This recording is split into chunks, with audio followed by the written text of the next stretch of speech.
Teknik kimia merupakan suatu cabang ilmu teknik yang mempelajari proses pengolahan bahan baku menjadi produk dengan skala komersial yang memperhatikan aspek rekayasa proses, keselamatan, dan ekonomi.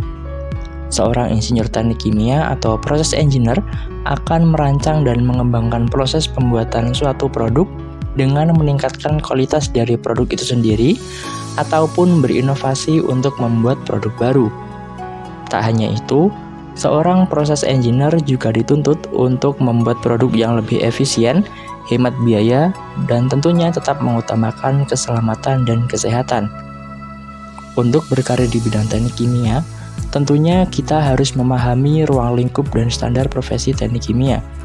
Oleh karena itu, pada kesempatan kali ini, saya Afif Syaifuddin dan rekan-rekan saya Frederika Lydia serta Dewi Umi akan membahas mengenai klasifikasi standar profesi teknik kimia serta studi kasus permasalahan yang berkaitan dengan proses produksi di suatu perusahaan.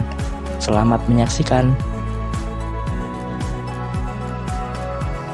Dalam kehidupan kita sering sekali mendengar tentang profesi dan profesional. Sebenarnya, dalam kehidupan kita, profesi dan profesional saling berkaitan loh. Namun, kebanyakan orang masih bingung karena banyak orang yang profesional dalam bidang tertentu belum tentu bahkan sama sekali tidak termasuk dalam pengertian profesi. Lalu, apa sih pengertian dari profesi dan profesional? Profesi merupakan pekerjaan yang dilakukan sebagai kegiatan pokok untuk menghasilkan nafkah hidup yang mengandalkan suatu pengetahuan, keterampilan, keahlian tertentu dengan landasan moral yang religius. Sedangkan profesional adalah orang yang memiliki suatu keahlian yang tinggi dan hidup dari pekerjaan itu dengan menjalankan profesinya dengan baik sesuai etika dan aturan profesinya serta terus mengembangkan kemampuannya. Lalu, hubungan profesi dan profesional itu apa? Hubungan antara keduanya terkait dengan memastikan bahwa individu memiliki kompetensi yang terstandarisasi secara formal dan mampu mencerminkan efektivitas pelaksanaan tugas dan pekerjaan dari masing-masing profesi. Contoh, ada seorang yang andal dalam memotret dan di kehidupan sehari-hari dia bekerja sebagai fotografer profesional. Untuk dapat lebih membedakan antara profesi dan profesional, yuk kita bahas hal-hal apa saja sih yang membedakan. Di dalam sebuah profesi terdapat beberapa hal berikut. 1. Profesi membutuhkan suatu keterampilan atau keahlian khusus yang dapat diandalkan. 2. Profesi dilaksanakan sebagai suatu pekerjaan atau kegiatan utama. 3. Profesi dilaksanakan sebagai sumber utama nafkah hidup. Dan keempat, profesi dilaksanakan dengan keterlibatan pribadi yang mendalam. Sedangkan profesional membutuhkan 1. Orang yang tahu akan keahlian dan keterampilannya. 2. Meluangkan seluruh waktunya untuk pekerjaan atau kegiatan itu. 3. Profesional hidup dari situ. Dan keempat, profesional bangga akan pekerjaannya. Secara umum, pada profesi ada beberapa ciri atau sifat yang selalu melekat, yaitu 1. Memiliki pengetahuan khusus. 2. Memiliki kaidah dan standar moral yang sangat tinggi. 3. Mengabdi pada kepentingan masyarakat. 4.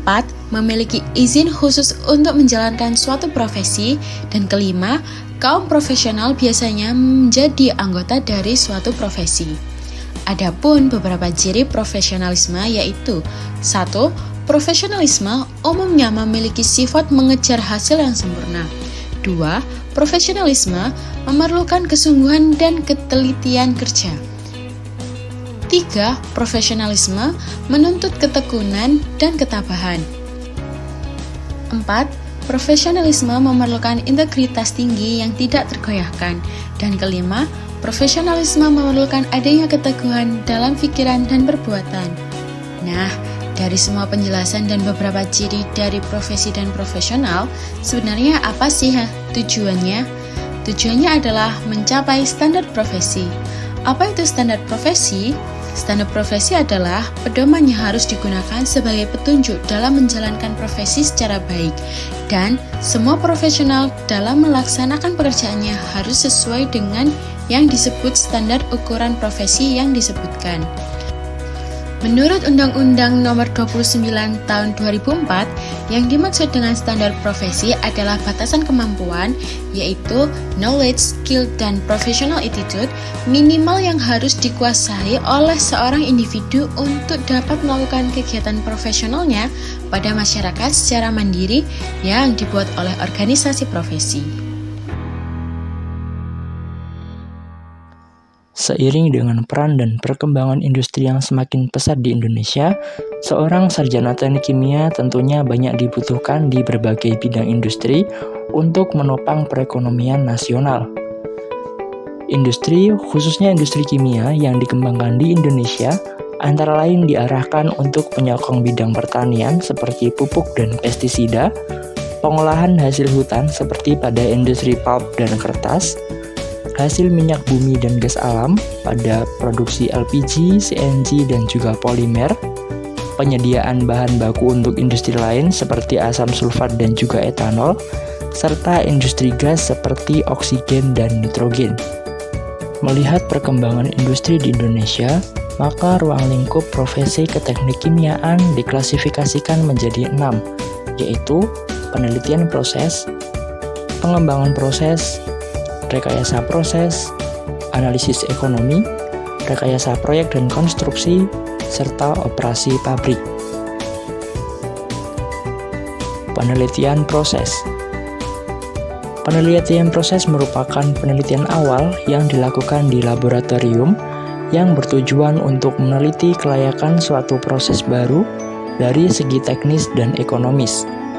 Pengumpulan data-data yang diperlukan untuk membuat pabrik skala pilot dan untuk pembuatan simulasi proses dengan komputer. Studi ini dimulai dari penelitian awal laboratorium dan disertai perhitungan-perhitungan teknik ekonomis, di mana data-data teknik yang diperlukan diperoleh dari penelitian-penelitian yang terpisah satu dengan yang lainnya, baik di unit proses maupun di unit-unit operasionalnya, dan dibantu pula dengan data-data sekunder dari literatur. Karena itu, hasil dari penelitian proses perlu dievaluasi dengan cara membuat pabrik skala pilot untuk mengembangkan proses. Pengembangan proses. Program pengembangan proses ini akan didapatkan data-data kondisi operasi yang lengkap, serta kebutuhan jenis dan ukuran peralatan-peralatan pembantu, serta peralatan kendali. Perhitungan perancangan peralatan yang diperlukan dilanjutkan dengan evaluasi ekonomi. Untuk mendapatkan data-data teknis operasional yang akurat, perlu dibuat pabrik skala pilot yang ukurannya sudah terskala dengan teliti. Dengan data-data dari pabrik berskala pilot ini, diadakan reevaluasi perhitungan-perhitungan teknik dan ekonomi yang merupakan evaluasi proses final. Hasil dari pengembangan proses ini juga belum bisa memberikan kepastian tentang seberapa besar keuntungan yang akan didapatkan bila hasil dari pengembangan proses ini diterapkan ke skala pabrik. Oleh karena itu, perlu dilakukan tahap selanjutnya, yaitu rekayasa proses. Rekayasa proses. Untuk memastikan berapa ongkos produksi yang diperlukan, apabila hasil pengembangan proses diterapkan pada skala pabrik, perlu adanya rekayasa proses, di mana perhitungan yang diperoleh dari pengembangan proses diulang, neraca massa dan energi, serta ukuran alat dihitung kembali untuk kapasitas pabrik yang diinginkan, atau dengan kata lain dilakukan scale up. Kemudian, dilakukan evaluasi ekonomi, tetapi dengan menggunakan data yang berlaku pada saat ini. Analisis ekonomi. Tujuan utama pendirian suatu perusahaan adalah untuk mencari keuntungan. Oleh karena itu, faktor ekonomi memegang peranan penting. Seorang insinyur teknik kimia di industri proses harus berpikir dengan orientasi ekonomi, bagaimana caranya agar perusahaan mendapatkan keuntungan sebesar mungkin tanpa meninggalkan kode etik yang berlaku. Beberapa faktor yang perlu diperhatikan antara lain, harga dan kualitas bahan baku dan bahan pembantu, harga produk sejenis di pasaran serta perbandingan kualitasnya, bunga bank, depresiasi alat, ongkos transportasi dan lainnya, selengkap mungkin untuk bisa menghitung dan menyajikan berbagai kemungkinan yang nantinya bisa dipakai sebagai bahan pertimbangan dalam pengambilan keputusan untuk memperoleh proses yang bisa menghasilkan keuntungan terbesar bagi perusahaan. Rekayasa proyek dan konstruksi. Setelah rancangan dari rekayasa proses dan analisis ekonomi disetujui, maka insinyur teknik kimia harus meneliti setiap bagian rancangannya, seperti tipe alat, jenis material yang cocok dan ekonomis, serta bentuk bangunan dan layout plan agar operasi dan proses kendali dengan mudah dilaksanakan. Setelah itu, dibuatkan gambar konstruksinya dengan bantuan insinyur sipil dan arsitek, serta sekaligus mengestimasi ongkos bangunannya dan melakukan penjadwalan pada pembelian alat, material, serta pembangunan plan dan gedung. Operasi pabrik. Pabrik yang telah selesai dibuat tentunya tidak langsung bisa beroperasi dengan lancar. Terkadang terdapat kendala atau hal-hal baru yang tidak terduga sehingga perlu diadakan evaluasi. Seorang insinyur teknik kimia pada saat pengujian operasi atau trial run mungkin harus bekerja selama 24 jam untuk memastikan tidak ada masalah yang timbul dengan mengamati data operasi. Dari data operasi tersebut, insinyur teknik kimia harus dapat mengevaluasi kinerja alat dan kondisi operasi seperti suhu, tekanan, dan juga laju alir. Bahkan tak terkadang harus membongkar, mengganti, atau menambahkan peralatan agar proses produksi berjalan secara efisien dan ekonomis. Kode etik insinyur teknik kimia dari American Institute of Chemical Engineers. Anggota dari American Institute of Chemical Engineers harus menjunjung tinggi integritas, kehormatan, dan martabat dari profesi insinyur dengan berlaku jujur, netral atau tidak berat sebelah, dan melayani baik majikannya, pelanggannya, maupun publik dengan setia, dengan selalu berjuang untuk meningkatkan kompetensi dan prestis dari profesi insinyur dan menggunakan pengetahuan dan keahliannya untuk meningkatkan kesejahteraan manusia. Untuk mencapai tujuan ini, anggota harus yang pertama mementingkan keamanan, kesehatan, dan kesejahteraan dari publik dan melindungi lingkungan sebagai bentuk dari tanggung jawab profesional. Yang kedua, secara formal menasehati majikan atau pelanggannya dan mempertimbangkan penyingkapan yang lebih jauh lagi. Yang ketiga, menerima tanggung jawab dari tindakan mereka, mencari dan memperhatikan tinjauan kritis kerja mereka, dan menawarkan kritik objektif dari kerjasama profesional. Yang keempat, mempublikasi pandangan atau memberikan informasi dengan objektif dan jujur. Yang kelima, berperilaku dalam lingkup profesional serta tidak pernah melanggar kode kerahasiaan. Yang keenam, memperlakukan semua kolega dengan sama rata dan hormat serta menyadari kontribusi dan kemampuan unik mereka. Yang ketujuh, pelayanan profesional hanya pada daerah kompetensi mereka. Yang kedelapan, membangun reputasi profesional sebagai hasil dari pelayanan mereka. Yang kesembilan, melanjutkan perkembangan profesional sepanjang karir mereka dan menyediakan peluang untuk perkembangan profesional dari mereka yang di bawah pengawasannya. Yang ke-10, tidak pernah mentolerasi penganiayaan. Dan yang ke-11, memperlakukan diri mereka sendiri secara adil, bermartabat, dan dengan hormat. Profesi keteknik kimiaan dapat diterapkan untuk mahasiswa yang menjalankan magang maupun prakerin sebagai pembelajaran dan memberikan gambaran awal sebelum masuk ke dunia kerja. Penerapan tersebut dapat dilakukan melalui studi kasus tentang masalah yang berhubungan dengan teknik kimia di industri tempat prakerin dan magang. PT Petrowidada merupakan industri yang memproduksi petalik anhidrit dengan bahan baku ortosilin. Petalik anhidrit adalah bahan baku pembuatan biji plastik. Dalam proses produksi petalik anhidrit, PT Petrowidada menghasilkan produk samping berupa steam yang cukup besar. Steam yang dihasilkan telah dimanfaatkan untuk bahan bakar alat lain dan ada juga yang dialokasikan di industri tetangga. Akan tetapi, masih terdapat banyak steam yang terbuang sia-sia. Oleh karena itu, pihak PT Petro Widada merencanakan untuk menambahkan alat preheater untuk membantu memanaskan crude phthalic anhydride sebelum memasuki alat aging tank. Untuk merencanakan alat preheater, hal yang dilakukan mahasiswa magang adalah 1. Mengukur lokasi rencana penempatan alat. 2. Menghitung perencanaan alat dengan menyesuaikan energi yang diinginkan pihak industri. 3. Memastikan perhitungan perencanaan alat telah sesuai standar. Dan yang terakhir, 4.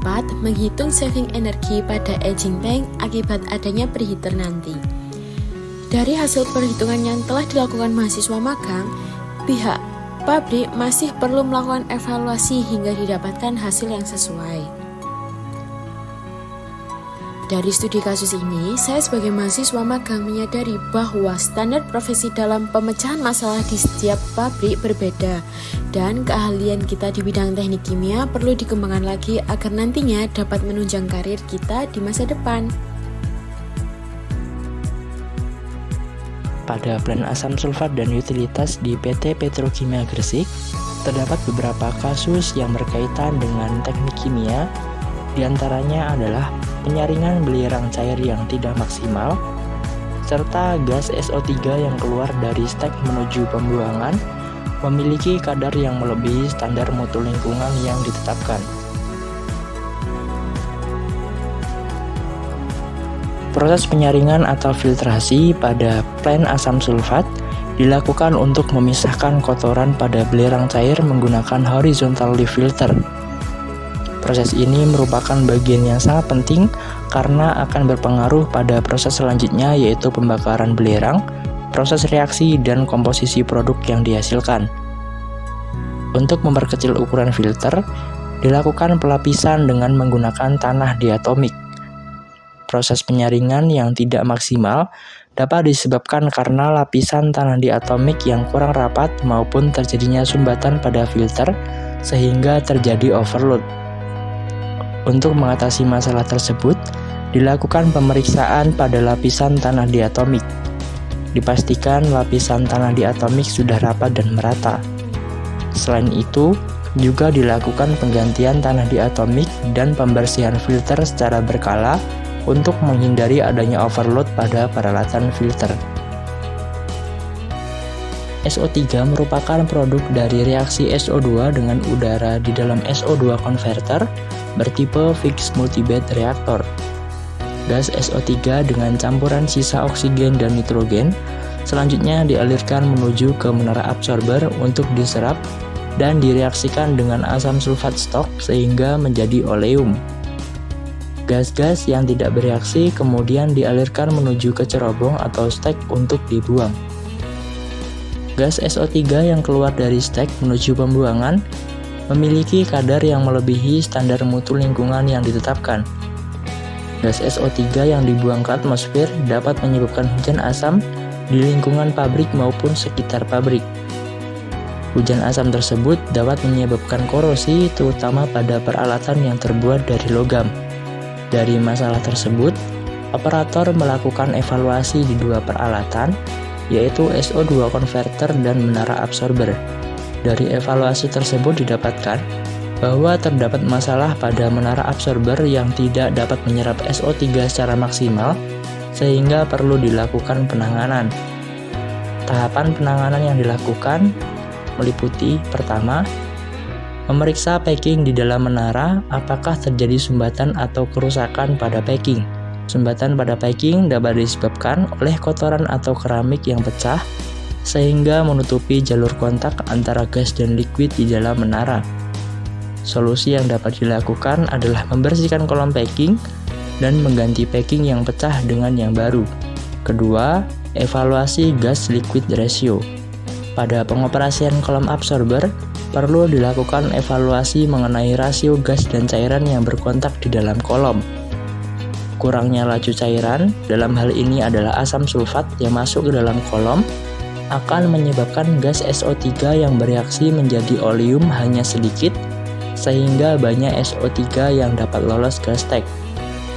Sebaliknya, jika cairan asam sulfat yang masuk ke dalam kolom terlalu banyak, maka akan menimbulkan overload dan overcapacity pada kolom absorber, Untuk mencari gas liquid ratio yang memberikan hasil optimal dan ekonomis, perlu dilakukan trial and error pada skala laboratorium, perhitungan dan simulasi secara komputasi, serta penerapan pada skala plan. Pada WWT PT Ajinomoto Indonesia Mojokerto Factory terdapat beberapa kasus yang berkaitan dengan teknik kimia. Di antaranya adalah yang pertama, level waste pada gathering tank atau GT1000 berlebih pada shift 3. Yang kedua, penurunan dissolved oxygen atau DO pada proses nitrifikasi. Dan yang ketiga, penurunan fluoride recycle sludge.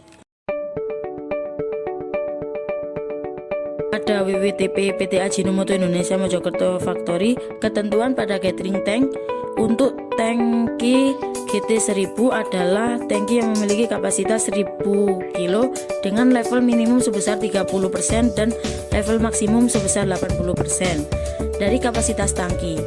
Berlebihnya level pada GT1000 ini disebabkan oleh beberapa faktor, yaitu yang pertama, pengiriman waste ke WWTP terlalu banyak. Yang kedua, feed fluoride yang akan diolah terlalu kecil.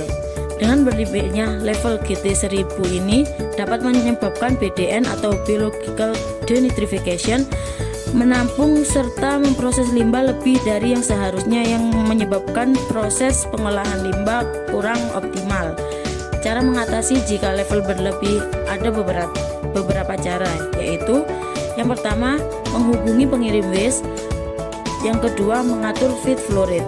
Pada kasus tersebut yang dilakukan yaitu menghubungi pengirim waste yang terbanyak untuk mengurangi waste-nya terlebih dahulu untuk diolah di shift selanjutnya. Pada WWTP PT Ajinomoto Indonesia Mojokerto Factory, ketentuan pada proses nitrifikasi DO yang terbentuk sebesar 2-4 ppm.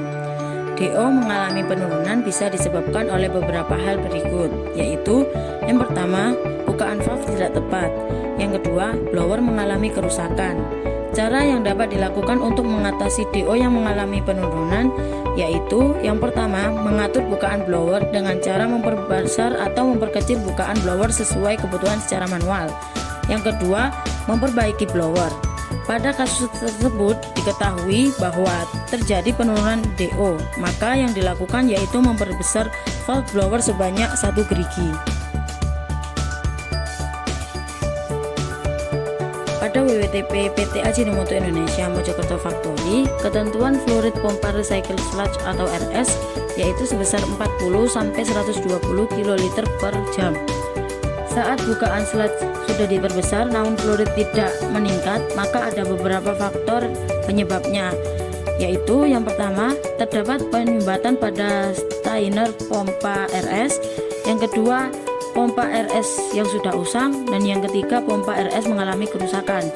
Cara mengatasi jika fluoride pompa recycle sludge atau RS menurun berlebih ada beberapa cara, yakni yang pertama, melakukan pembersihan strainer pompa recycle sludge, yang kedua mengganti pompa recycle sludge, dan yang ketiga memperbaiki pompa recycle sludge. Dengan data yang ada pada kasus tersebut, yang dilakukan yaitu membersihkan strainer pompa recycle sludge dan membuang kotoran-kotoran seperti daun-daun yang menyebabkan aliran sludge tersumbat. Nah, itu tadi penjelasan mengenai standar profesi teknik kimia dan studi kasus mengenai problem solving yang berhubungan dengan bidang teknik kimia di beberapa industri. Kita sebagai seorang mahasiswa calon insinyur teknik kimia haruslah menyadari pentingnya kode etik, standar profesi, serta problem solving di bidang teknik kimia, sehingga kelak dapat menjadi seorang insinyur yang berkualitas, berdaya saing unggul, serta mampu mengangkat nama bangsa terutama pada bidang pengembangan industri kimia di kancah internasional. Sekian untuk video kali ini, see you next time.